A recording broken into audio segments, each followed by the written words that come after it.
Hi, hi guys. Hello everyone. Thank you for joining.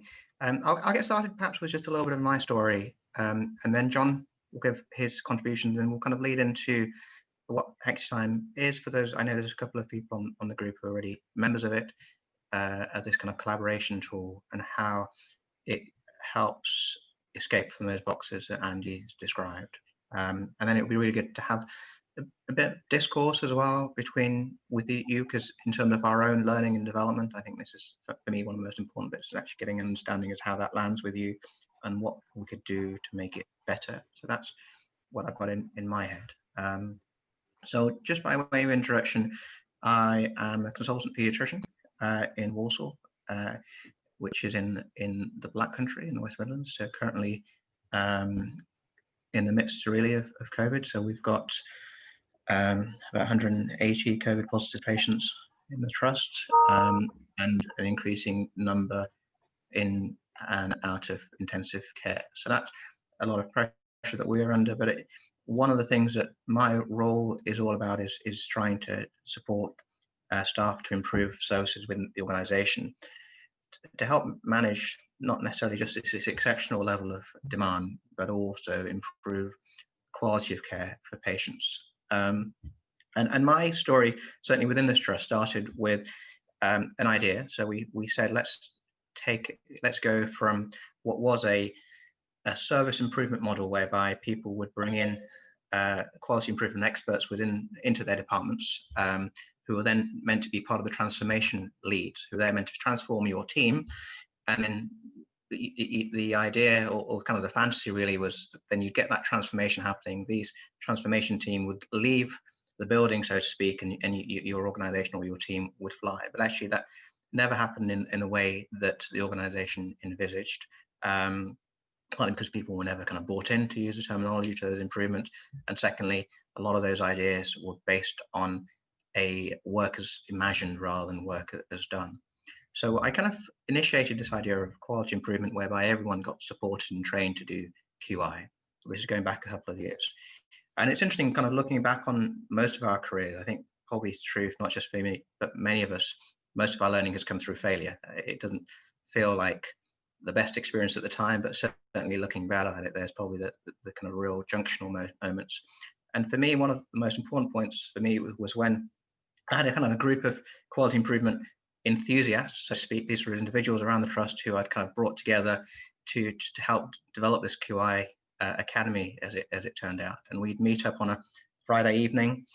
It was kind of by invitation, so it's kind of a bit kind of Fight Club. No one really knew about this group, but there was kind of this rumors that we'd get together on a Friday night, and it was some of the best meetings we've ever had were in that group. You know, there was so much energy, sparks just firing off each other as we kind of learned how to do QI, lots of ideas. And then where it went wrong, which was an interesting process for me, was when someone said, shouldn't we get like an executive sponsor to kind of help legitimize this group and get some kind of governance around this so that we can really make a difference? And that was the death of it, actually, because as soon as we got executive, then we had to have a terms of reference, and there was a governance structure, and then we had to have representatives from the different departments within the organization, and our membership dwindled and the energy just faded. And what I learned from that process is that as soon as you start bringing people in by their titles or their roles, or approval by line management and an agreement process, actually what that does is take away the very thing that was the important part of the outset, which for our group was a recognition of each other's value, validating one another, and building on each other's ideas without understanding as to what their people's number of degrees they had, or their profession, or their title. So that is certainly for me quite a formative moment, and that kind of feeds into how Hexy Time works, as you'll hear, which actually takes your title or your salary scale or your gender or ethnicity off the table, and actually gets collaboration happening, still around quality improvement, but based on what you know, your skills, and not your contacts. So, John, can I perhaps just cue you in there? Yeah, hi everybody. My name's John Lodge, and I set the platform up with Hesham. My background is very different, and and I approached it from a very different angle, but we've met wonderfully in the middle to create something that I think is helpful for most people. So my main background was as an army officer before I joined the NHS, and when I joined the NHS, I think probably like many people when they did, they thought they were joining a national health service with that grand mission and that sense of cohesiveness and togetherness. And it took me a couple of years, I must admit, but a couple of years to realise that actually I was involved in quite a complex system of competing businesses, essentially, full of wonderful people trying to do amazing things, but in structures that were fundamentally competing. And within those structures, people with pretty rigid job titles that constrained their talents in many ways. So most of my NHS work has been involved in working for improvement teams of various guises.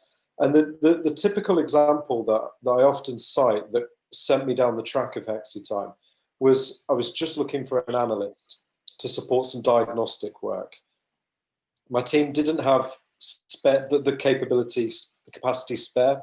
We just needed an analyst. Now I knew there were hundreds, thousands probably of analysts all over the place in different departments, different divisions, organizations and parts of the country. And I knew there were loads of analysts that for various reasons, whether it was study, career development, variety, would be really interested in my work. But I had no way of finding them. And I realized that really, if I needed that kind of help, what I was resorting to was my little black book of contacts. And of course, what I'd done coming across from the military was sort of come across into middle management. And by coming into middle management from a different sector, I had no book of contacts. I was in a middle management position with no network. And it suddenly dawned on me just how lonely I was when I had good ideas and work to do. And it dawned on me that really the NHS was rewarding people that were in more senior positions on higher pay with bigger connections and networks, and enabling them to do improve and work more. And I thought this is bizarre because the NHS is designed like a pyramid. So the majority of people are not on high pay, not in high positions. The vast majority are in that bottom section of the hierarchy, but their ideas are no less important. I thought, wow, we really need to do something to connect and network people based on their skills and not their job titles. So a really recent example of where this happened for me was so in the military. I was an engineer. And I was very experienced in running construction sites, rough and ready construction sites in third world countries. And of course, we've seen the introduction of Nightingale hospitals up and down the country, which look suspiciously like field hospitals that you might see in humanitarian disaster relief efforts. But of course, if you look at me in my role, my role-shaped box, I'm a quality improvement guy. You come to me for improvement science and interest in webinars. You don't come to me to project manage a construction site. And it's those sorts of skills that we all have to varying degrees in all sorts of weird and wonderful places that your employer and probably your colleagues are very unfamiliar with. There's no reason why they would know that. And so part of what we were doing at Hexy Time was trying to support networks and improvement via everyone's skills. And often the skills that you have around your job are things that you're really passionate about, to connect people to do improvement work. So in practice, with my engineering background at the Nightingale, it was because I had to really scream and shout about it to the right senior managers to make them know about my skill set to get onto the construction of that site. But there should be better ways for doing that. And there should be ways for people not to have to scream and shout about their various skill sets to be able to collaborate.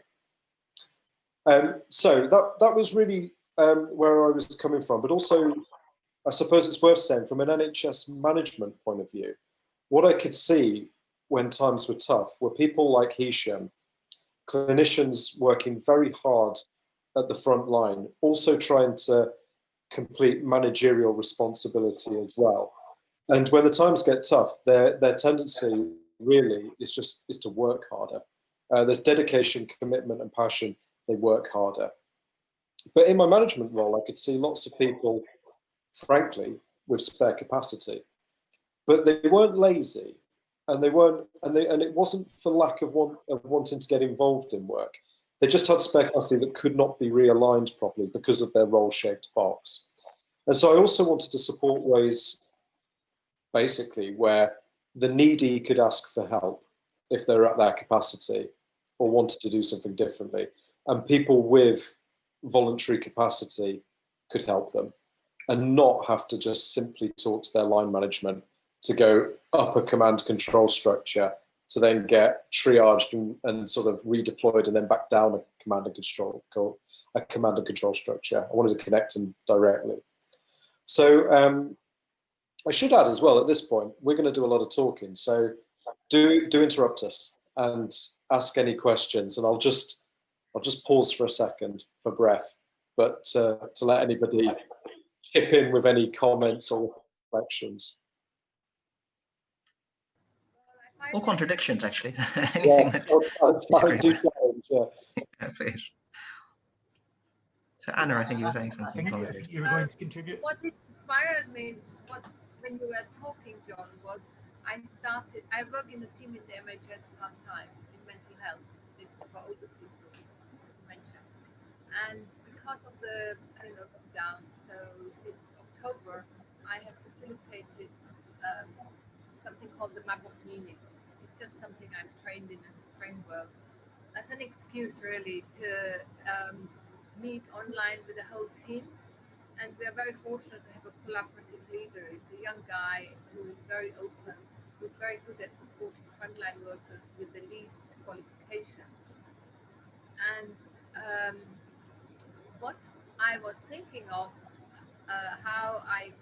what inspired me from what you said is that within the whole mental health trust, there are people with soft skills, people with so many different passions and skills. And how would I connect, how would I find them?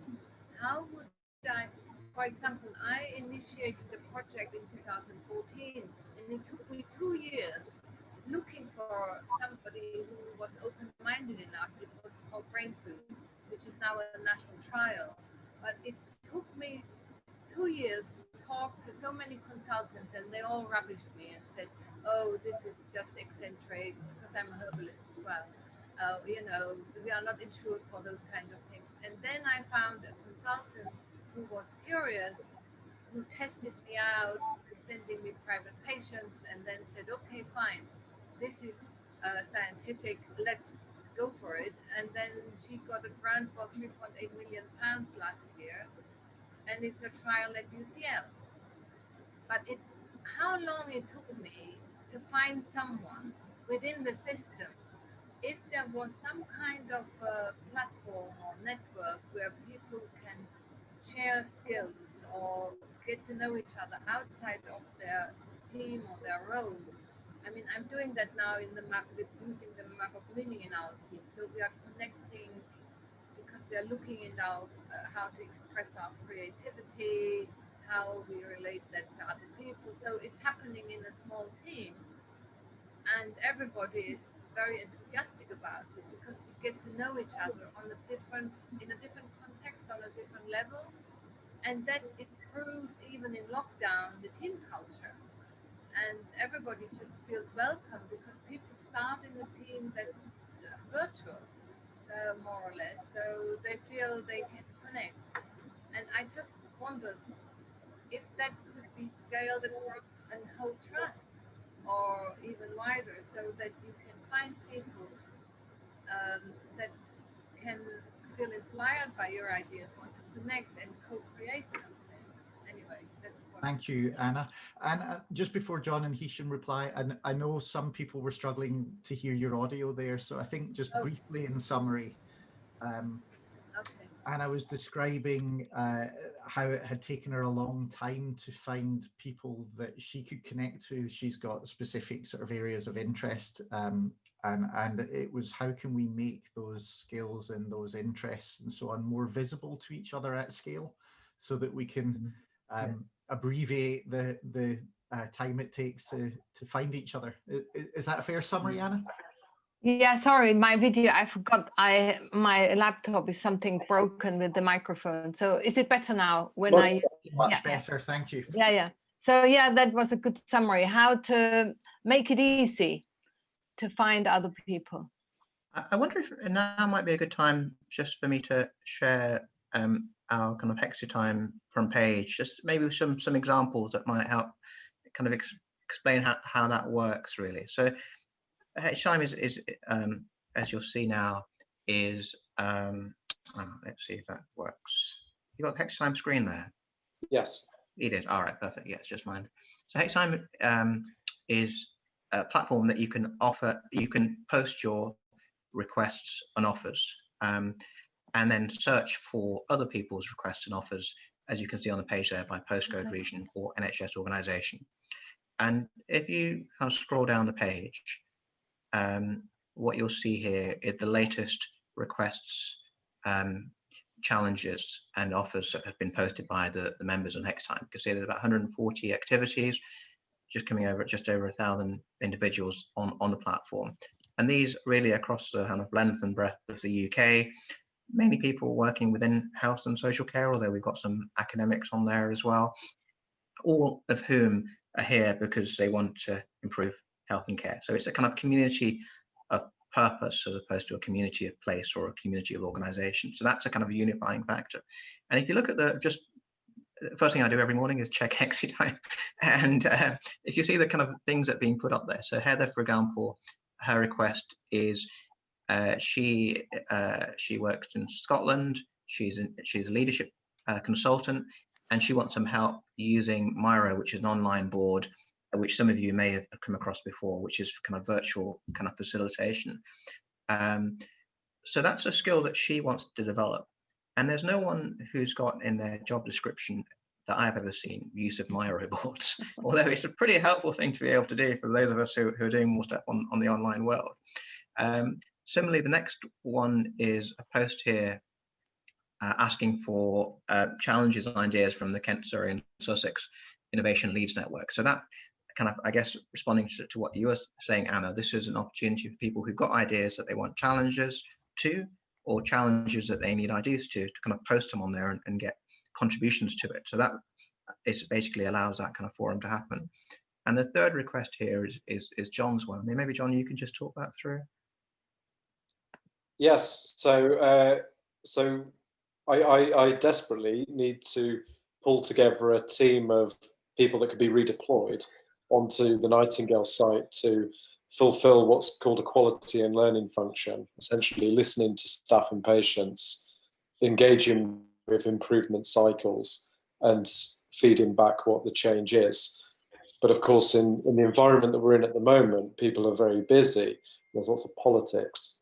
So NHS England, my employer, can't start poaching and pulling staff formally with their background from hospitals on the sly at the moment to get enthusiastic people who know themselves that they have the capacity and freedom to support and don't need their employer to tell them that. We put that post up last Friday, and within about 3 or 4 hours, I've now made a team of 6 people off the back of that request. And they're all like heads of quality improvement from across London that are desperate to help out, have got incredibly relevant skills. But right now, their employer is essentially telling them to work from home in a job that no longer exists in their role-shaped box. So I guess just those 3 examples there, very different reasons actually break organizations in a way. So if you're kind of looking at it from kind of an insurgency approach, is actually here you've got a skill for Heather that she needs. She actually fits just on the periphery of healthcare, really. So she does most of her work is with healthcare organizations, but actually to help her do her job, which will help secondarily to improve healthcare, she needs that skill. And there's people probably on this call who could help her with that.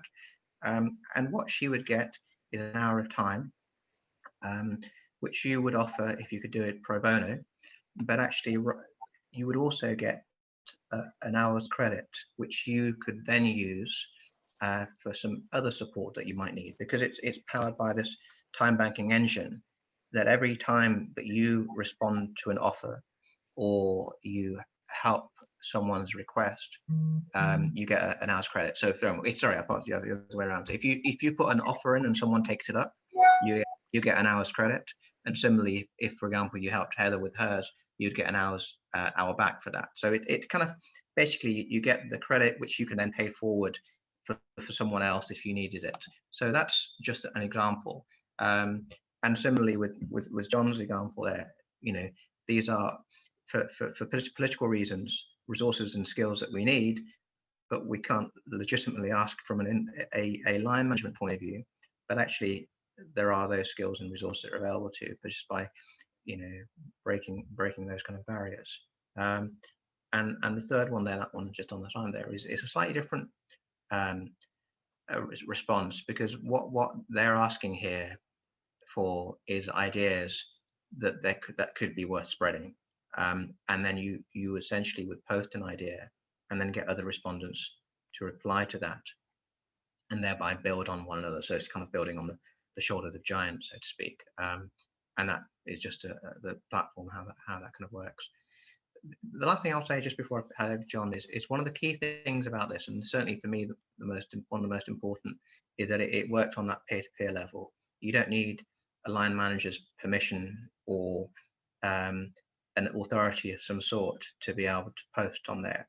And actually, it does mean that to some degree there's no quality control on this, which I was wanting to kind of bring up a little bit later. You know, if you feel that you've got the confidence and you're able to do that, you can just post that offer, or if someone's put a request, you can respond to that without necessarily having that in your job title. We have discussed in the past whether we need to put a feedback process on it, a bit like, I know, Uber or, you know, other rating platforms. But we've kind of shied away from that because it was perhaps against the spirit of what we wanted to do.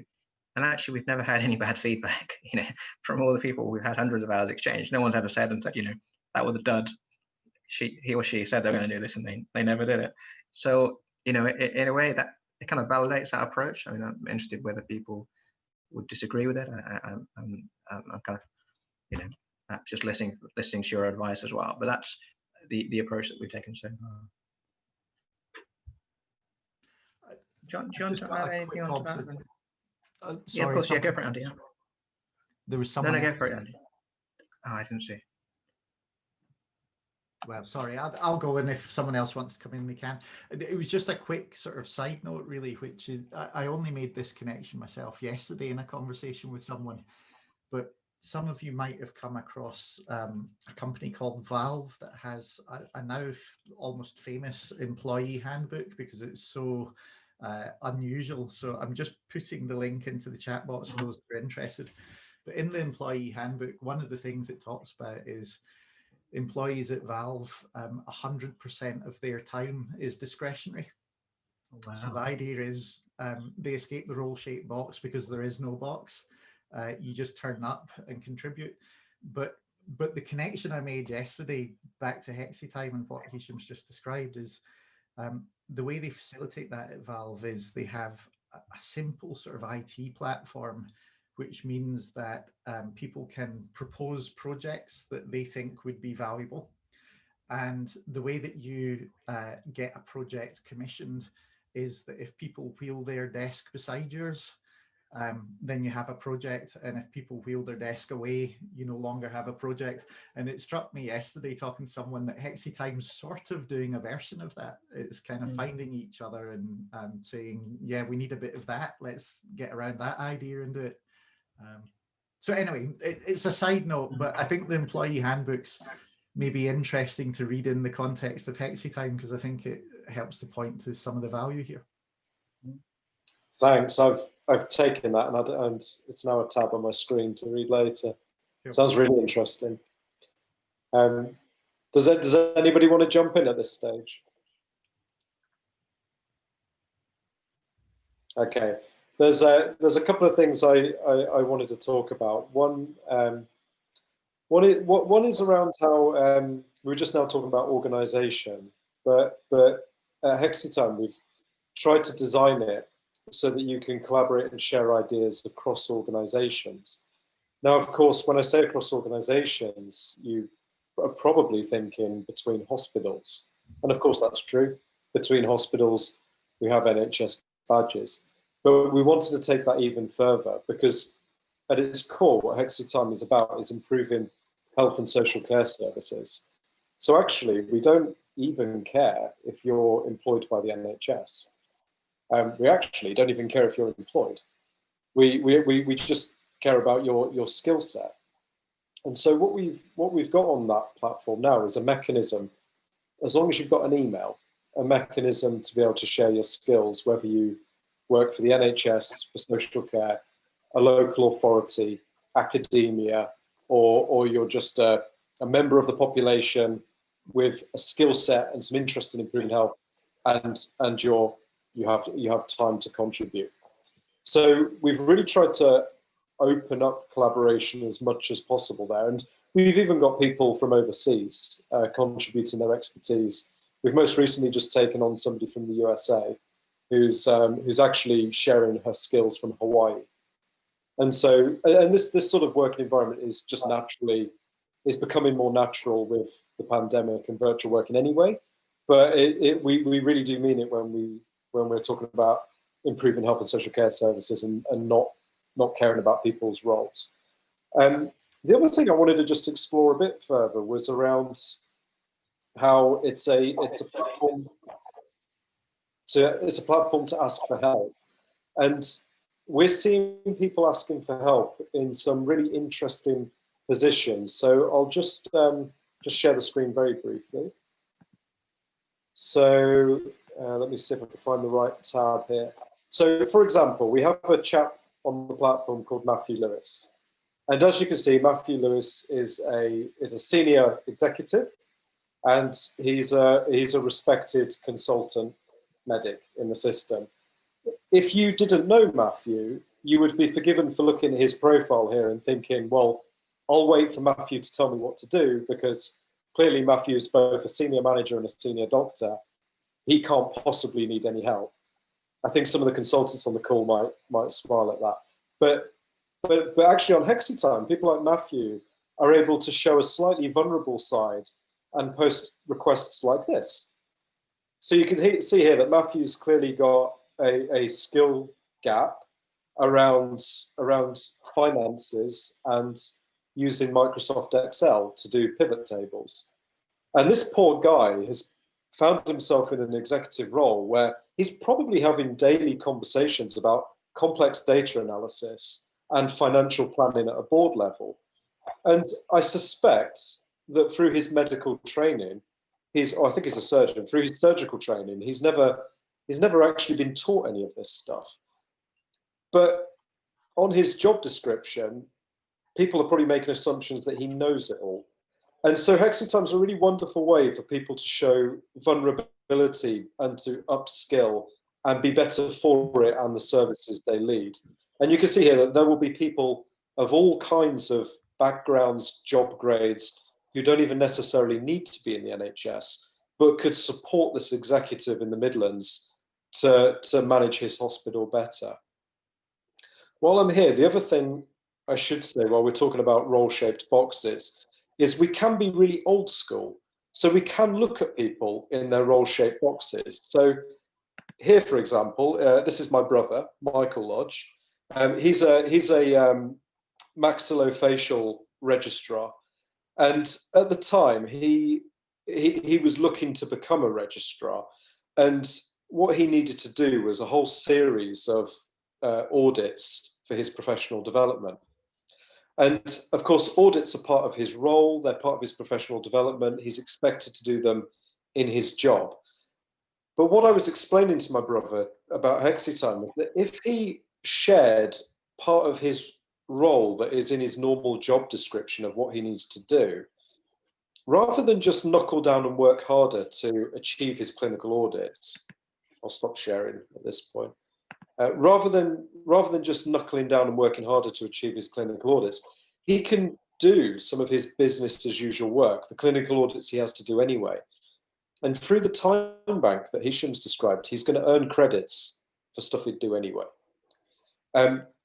This is really quite a novel concept, because I think if I gave you some sort of horrendous management motivation and said, let's work at 120%, you'd all roll your eyes and think, what an idiot. You know, no one can work at 110%. I'm not listening to this. But of course, if you deliver your business as usual 100%, but you're earning time credits for aspects of that, like my brother doing his clinical audits, what you're essentially doing is banking time capacity against your name for future use. So that potentially, for example, if he needs to contribute to writing an academic paper for his professional development, which lots of surgeons have to do, he can now put a request out on Hexy Time and ask for something like literature review support. And he can use those credits that he's achieved through his clinical audits to pay somebody else to start his literature review while he continues with a shift. And so he can now start to, in the future, he's almost paying it forward to himself to achieve more in the future, and can start literally delivering at 110% capacity. And this is quite a novel concept that we believe that if we can get lots of people introducing stuff that's in their role-shaped box, as well as stuff that's outside their role-shaped box, it could be quite a transformative way for the health system to deliver more with less, or at the very least, redeploy spare resource to where it's needed, and not relying on typical command control structures. So I'll just pause for a second there again. I'll just add to what you're saying there, John. So the other thing, and I think Andy picked up on this last time we spoke, was by Michael doing that audit, but something that means something, because he's actually signed up to do it rather than being forced to do it or compelled to do it by his surgeon, by his line manager. He's now doing something meaningful, which is going to contribute something better than simply ticking that box. And and so I would think if that was me, that would be much more fulfilling than a kind of a box that I've ticked both physically and emotionally in terms of that. So that itself, because it allows that discretionary approach to what you take up and what you don't take up, suddenly it becomes an intrinsic motivation rather than extrinsic motivation for what you're doing. Yeah, it also helps to retain staff, because people want to be creative. It's our nature. We want to have meaning. So yeah, that's very inspiring. I've long suspected that, I see it particularly in the non-clinical role. You know how you see managers just come in and out like a revolving door, and they seem to change position every year. They try something new. I've long suspected that what's happening in healthcare is particularly I see it in the non-clinical side, is that people are growing dissatisfied with the restrictions of their role and feeding the beast. And they start to look for greener grass on the other side. But in the system that we've created, often the only way to look for that greener grass is just to go and have an interview and change your job and sign a brand new full-time contract. In reality, those full-time contracts are pretty weak because you can give 3 months notice and move on from them. But linked to your point there, Anna, about retention, wouldn't it be fantastic if people could stay in their roles and be better at them for patients and service users and better for their own development, but just have a little bit of freedom? So if they wanted to, I don't know, for example, if they wanted to go and do a couple of weeks at the Nightingale Hospital, just to be a part of something different, exciting, rewarding, and then come back to their job and not have to burn bridges or cut ties. And of course, you might say fixed term contract and so on. But again, they tend to be about 6 months. They're hard to come by. And what Hexy Time can offer are these little bite-sized opportunities of getting involved in interesting, exciting projects. So just keep your passion for healthcare and improvement, whilst not having to burn those bridges. one of the things I'm currently negotiating with my HR director is to give people discretionary time, actually, for the same reason that you described, Anna. So currently what I've kind of pitched to her is 4 hours a month, which an employee in my organization can use to do anything they want, actually. So, and that's whether it's taking up an offer, or even actually offering something, you know, that they might want to do, or might want to contribute to someone else's. And I've got kind of submitted a paper to the next kind of pod group to kind of push that. It's interesting that the kind of organization kind of took a little bit of a step back on that one when I first pitched it, but actually the evidence suggests that actually that rather than reducing capacity, actually increases capacity, increasing staff retention. One other thing I just wanted to add as well is coming back to what we have to offer outside our job description. I think in our context here, looking at healthcare and quality improvement is particularly relevant to patients and service users. So actually, oftentimes we will refer to them as kind of units because we're processing patients through the process, and it's talking about kind of number rather than kind of quantity rather than quality, and that is part of the issues that we have around quality improvement, is that kind of you lose the personhood of the patient or the service user that you're dealing with. So amongst the team here in Hexy Time, again, John's mentioned that we brought the kind of intern from Oregon to help out, but the other key appointment we've had recently is a patient advisor. So she herself she's now discharged, but she's been a patient through our health system, and her role is how to bring patients with service users who have got really valuable experiences of having been through the healthcare system to contribute to the improvement of that healthcare system. And the way that that she's envisaging doing that is having either PPI leads within organizations registered on Hexy Time. So if, for example, you and I needed someone who's got experience of being in intensive care, for example, then they would be able to source someone who's got that particular piece of experience to help improve the experience of ICU patients. So that in itself is a really kind of exciting area. I don't think many organizations have only got 3 employees. One of them is a patient representative. And I think that's, for us, potentially the most value-added aspect of the kind of quality improvement that we're trying to build. I would add as well, with patient involvement, I've always been quite proud of how Hexy Time has given patients an opportunity to use their skills over and above just the experience of being a patient. So, for example, with this lady, Chris, that we've brought on board, she's a qualified accountant. You know, she's a qualified accountant that's giving skills to Hexy Time through a time bank. And of course, she's got all that lived experience as an inpatient, which is great and provides phenomenal context for what we're doing. But patients have got high quality skills they can offer healthcare improvement, just like Chris being an accountant there. And I think that's a real opportunity in healthcare to start getting patients meaningfully involved in improvement rather than just, you know, asking them how the waiting room was. Yeah. John, I'd like to... Not doing it for free. Sorry, Andy. Sorry, I just want to put this in. And not doing it for free, because oftentimes we'll get patients involved, and again, the doctors in the group will know this.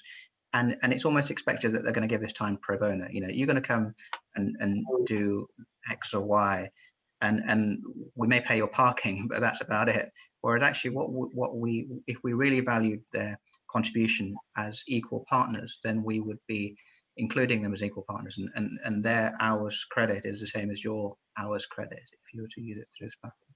Sorry to interrupt you, Andy. No, not at all. I just wanted to bring Claire in because I could see she was waiting to share something. Thank you. I think John said beautifully exactly what I was going to say. So for example, in my team, my EA said, do you know what I do? What I do for you is conduct, and I really want to learn how to conduct.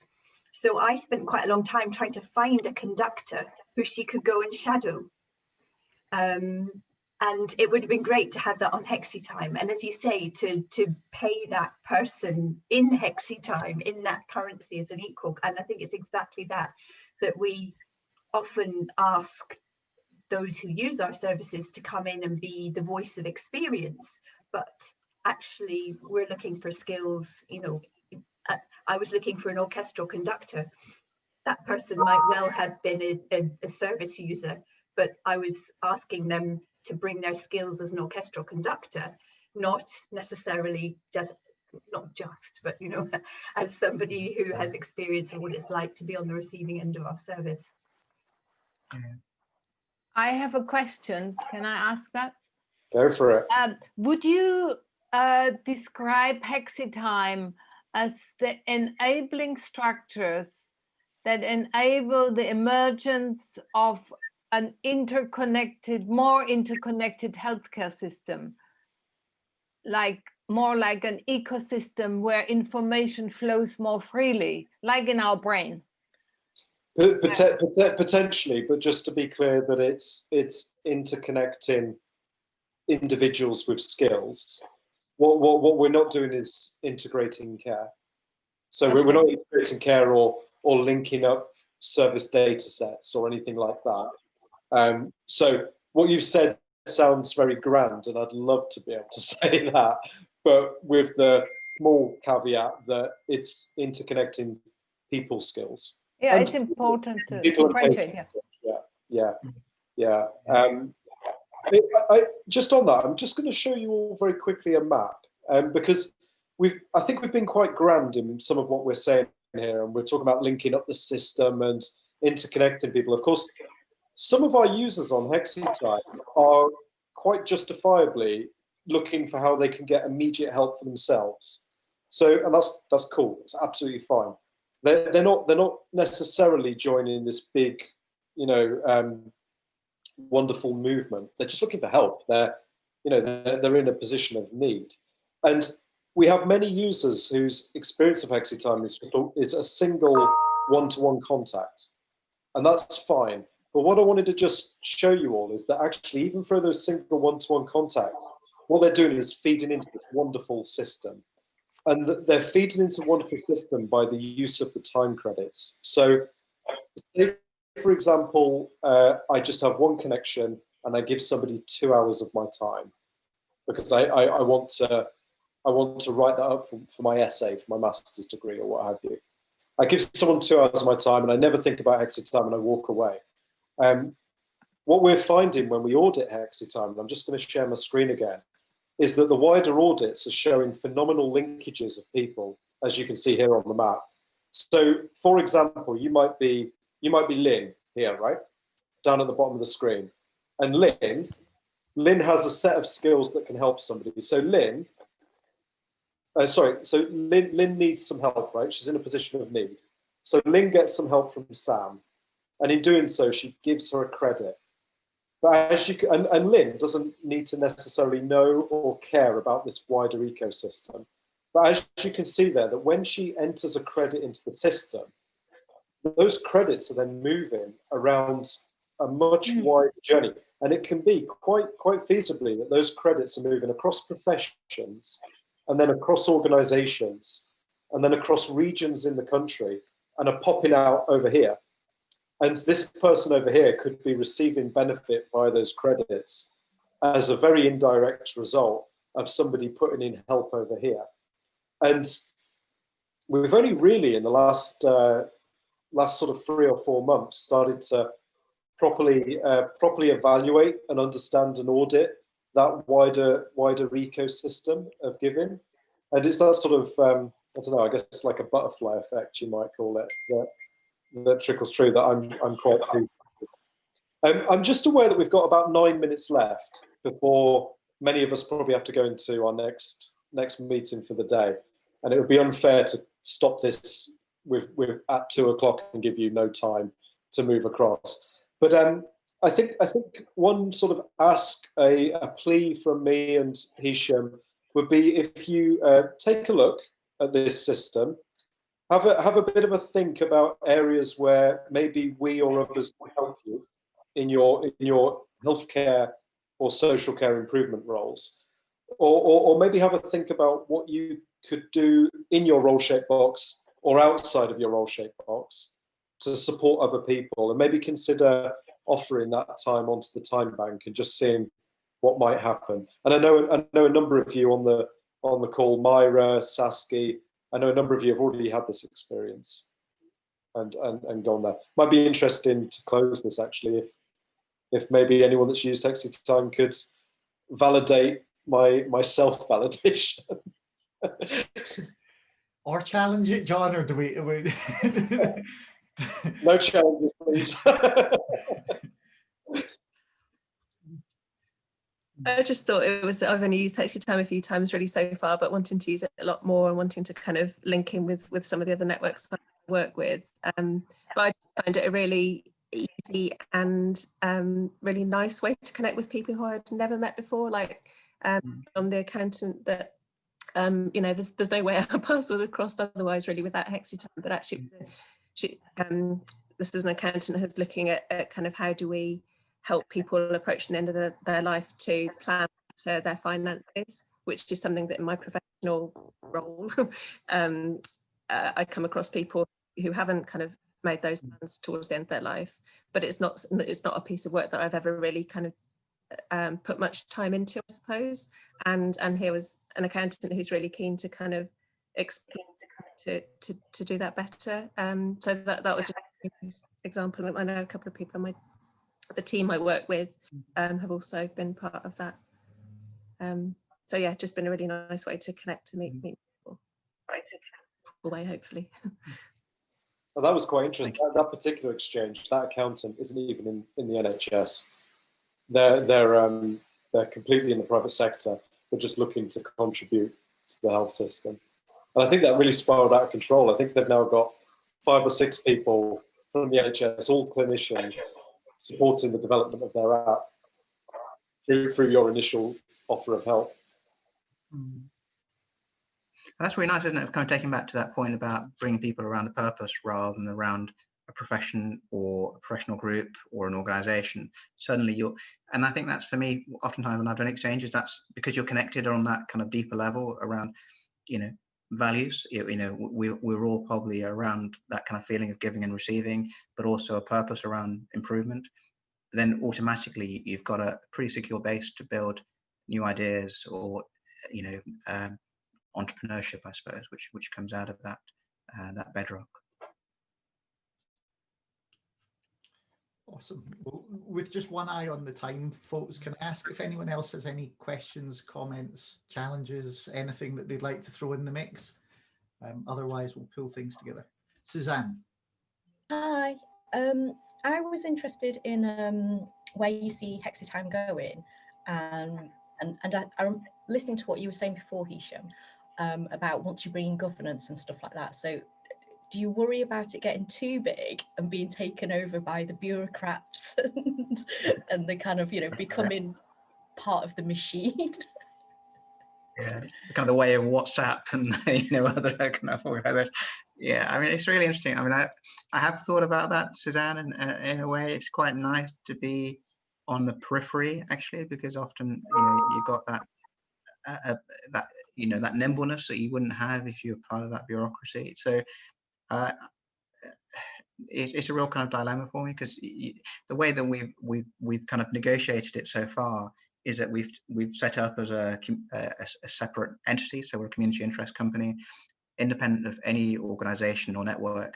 And what we're doing is approaching networks and organizations, place-based care setups, for example, who want a platform to host their membership as do that. So it's kind of almost like a slightly kind of arm's length approach. So we're there as a host for those individuals within those organizations to do so.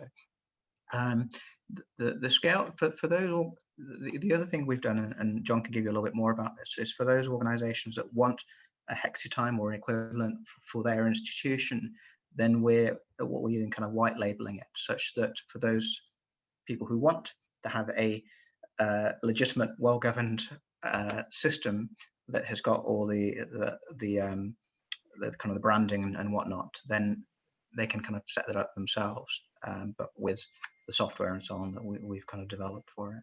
So a really good example of that was we had the NHS Leadership Academy wanted to sort of dictate terms a little bit with what might go on to Hexy Time, and it wasn't really at the core of what Hexy Time was doing.